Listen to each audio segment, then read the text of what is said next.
కొంతమంది కొండలలో ప్రసంగించారు, మరికొంతమంది స్టేడియంలో సభల్లో ప్రసంగించారు. కానీ ఈ వ్యక్తి ఏకంగా ఎగురుకుంటూ ప్రసంగిస్తున్నాడు. చూద్దాం రండి. Praise the lord. దేవుని యొక్క మహత్వములో మీ అందరికీ కూడా ఈ వీడియోకి స్వాగతం పలుకుతున్నాను.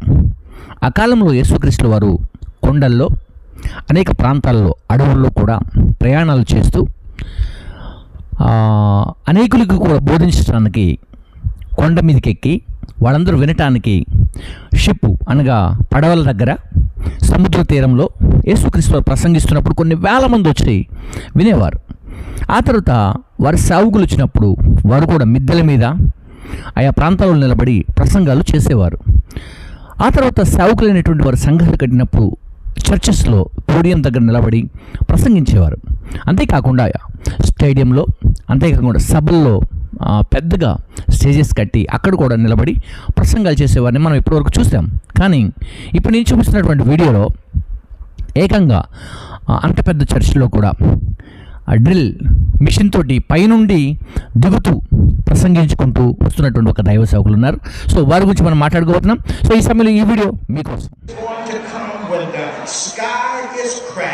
And Jesus Christ comes again, and every eye will see him when he comes again. So here's our question for you this morning, brothers and sisters. The simple question is this right here: are you ready? Are you ready for his return? Amen. All right, amen. Are you ready for his return? Brothers and sisters, are you ready today for the return of the Lord Jesus Christ? That day is going to... చెప్పారు కదా, ఏకదాటిగా ఆ church అంతా కూడా run చేయటానికి, చక్కగా podium దగ్గరకు రావటానికి ఆ వైర్ల సహాయంతో మరి సంఘానికి, ఆ పైన ఉన్నటువంటి వారికి, అంతస్తులు కూర్చున్న వారి దగ్గరకు కూడా వెళ్ళటానికి మరి పాస్టర్ గారు చక్కగా ఆలోచన చేశారా, లేదా సంఘమంతా మరి కలిసి ఎలాంటి ఆలోచన చేశారో మనకు తెలియదు. కానీ మొత్తానికైతే ఈ పాస్టర్ గారు చాలా సాహసం చేశారు అనుకోవాలి. ఎందుకంటే దాదాపుగా అది 4th ఫ్లోర్ దాకా వరకు ఉంది, చాలా హైట్లో ఉంది కనుక మరి అంత హైట్లోకి వెళ్ళి మళ్ళీ కిందికి రావటము, మళ్ళీ వెళ్ళటం అనేది చాలా కష్టతరమైనటువంటి పని. అయినప్పటికీ కూడా వయసు పెద్దగా ఉన్నప్పటికీ కూడా సహకరించడానికి శరీరం కూడా బలంగా ఉండాలి కాబట్టి, పుష్టిగా ఉండాలి కాబట్టి నిజంగా పాస్టర్ గారికి నిజంగా శుభాలు తెలియజేద్దాం మనం. ఈ సమయంలో యేసుక్రీస్తు వారి యొక్క పరిచర్య జరుగుతున్నప్పుడు ఆయన చేసినటువంటి అద్భుత కార్యముల గురించి కొన్ని మనము మాట్లాడుకుందాం. ఆయన బోధించినటువంటి బోధ, ప్రసంగాలు ఎలా ఉన్నాయనే విషయాన్ని మనము జ్ఞాపకం చేసుకోవడానికి మనము ప్రయత్నం చేద్దాం. ఇక్కడ మత్తయి సువార్త 5వ అధ్యాయంలో మనం చూసినప్పుడు ఆయన జన సమూహమును చూచి, అంటే ప్రజలందరూ కూడా చాలామంది ఉన్నారు, బట్ కనిపించాలి, నేను ప్రజలకు కనిపించాలి, నా మాట వినిపించాలి అంటే నేనేం చేయాలని ఆలోచన చేసినటువంటి యేసుక్రీస్తు వారు చూద్దాం ఒకసారి. ఆయన జన సమూహమును చూచి కొండ ఎక్కి కూర్చుండగా, అంటే ఏం చేశాడు, హైట్లోకి వెళ్ళాడు అనమాట.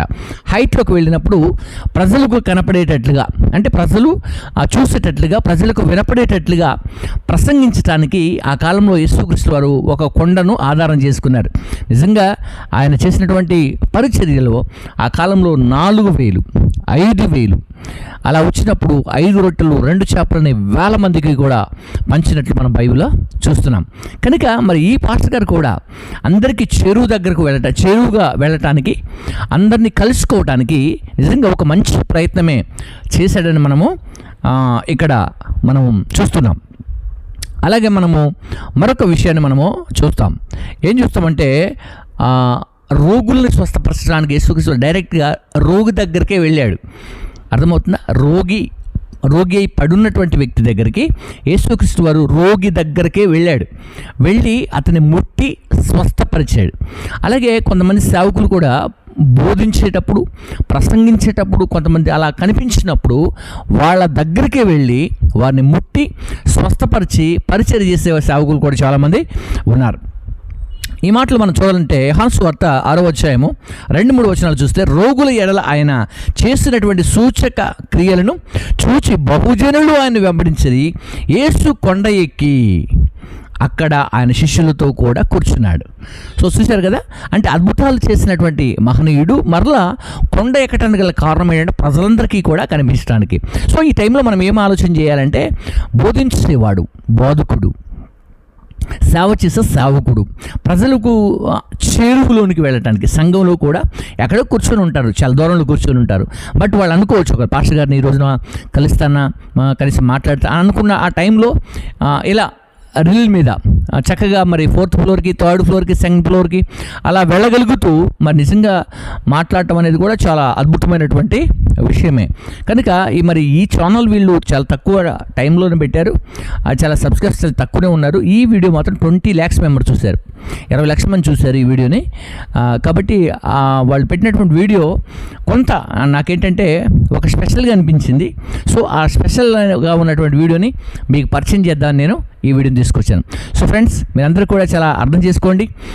రోగి పడి ఉన్న చోటికి సేవకుడు వెళ్ళాలి, ప్రజలు నశించుతున్న వారి మధ్యలోనికి సేవకుడు వెళ్ళాలి, వీలుగా ఉంటే కొండ మీద ఉంటే కొండ మీదకి వెళ్ళాలి, కొండ కింద ఉంటే కింద దగ్గరికి వెళ్ళాలి, ఎక్కడ ఏ స్థలంలోనైనా నశించే ఆత్మలను రక్షించాలి. అంతేకాకుండా వారికి బోధించాలి, వారికి వివరించాలి, వారికి అర్థమయ్యే రీతిలో తెలుసుకునేలాగా ప్రయత్నించాలనేదే ఈ వీడియో యొక్క ముఖ్య ఉద్దేశం. కనుక ఈ వీడియోలో కనిపించినటువంటి సంఘాన్ని, ఆ దేవదాసుని, వారందరినీ కూడా నేను ప్రభుపేట ఎంతగానో స్తుతిస్తూ వారిని అభినందిస్తున్నాను. ఆ తర్వాత ఇప్పటివరకు ఈ వీడియోని వీక్షించిన మీ అందరికీ కూడా శుభాలు తెలియజేస్తాను.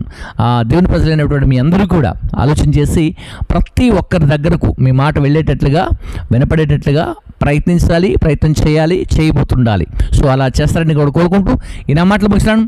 God bless you. అందరికీ కూడా శుభాలు కలుగును గాక. ఆమేన్.